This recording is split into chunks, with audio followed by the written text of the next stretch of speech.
Like what you see? Like to be in the know? Visit facebook.com/WBGU and like us today. Stay in touch with what's new at WBGU-TV, national PBS programs, local productions, station events, and more.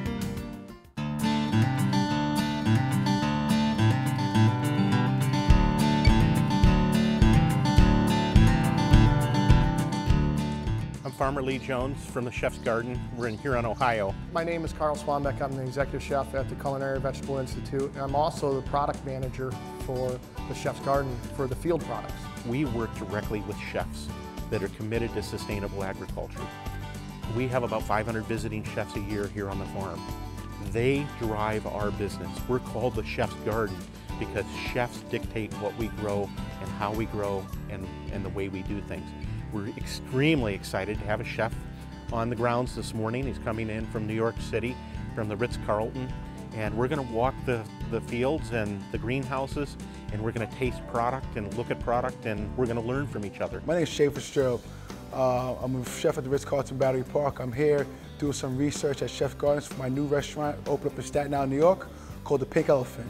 We're nestled right along Lake Erie. Lake Erie is the shallowest of all the Great Lakes. Consequently, it's the warmest, providing an amazing microclimate to grow vegetables. What we do is grow and market gourmet vegetables, herbs, greens, lettuces, and we ship them directly to chefs, regardless of where they're at.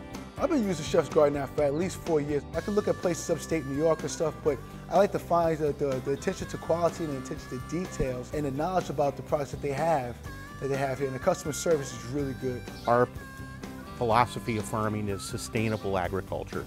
We kind of look at sustainable agriculture in 3 different ways. One is that it's environmentally friendly, and obviously the way we're growing without chemicals is very environmentally friendly.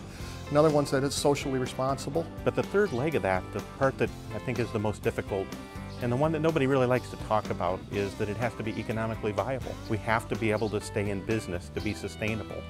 And that's the challenge. Small family farms aren't supposed to be here. Large corporations have been able to do it on a very, very efficient basis, and it's about the tons per acre and the disease resistance and how far a tomato will ship rather than the quality and the integrity of the product. We can't compete with those 3,000 to 5,000 acre farms. We have 300 acres. We only farm half to 1/3 of that in any one year. For us, our goal is to work in harmony with nature rather than try and outsmart it. And one thing you'll never hear us call stuff around here is you never hear it called dirt. We have such a round of respect for it. It's not dirt until it's on the bottom of your shoe. And that living soil just creates such phenomenal flavor. And then on top of the flavor, the nutritional values of our vegetables far exceed ones that you buy off the shelf. The sand that we're standing on right now is some of the richest sandy loam in the world. This was all part of the lake bottom about 11,000 years ago. The glaciers were extremely heavy as they flowed down through to the lake, and they ground the soil very fine, and so it drains well, but the old lake deposits make it truly some of the best soil to grow in the world. In fact, the wineries were big here before they were in Napa Valley. For me, beyond organic, it's like, it's just knowing everything about the product. Because, as in this day and age, this is the age of information and technology. So people know a lot more about food and what they're eating, and they're asking more questions.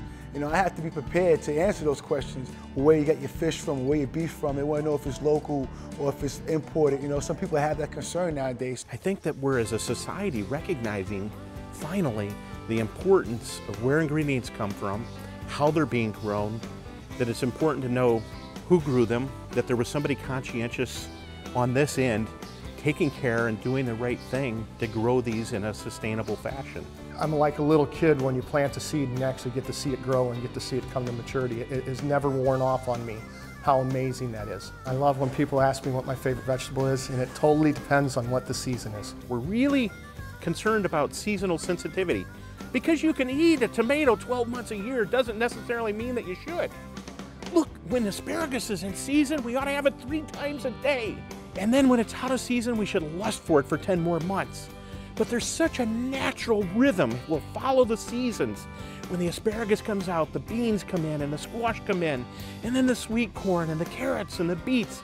And you move into the fall with the fall squash and the potatoes and the rutabaga, the celery root and the parsnips, and we eat what's in season. It's a healthier, more natural way to live. And that's what we try and do on our farm.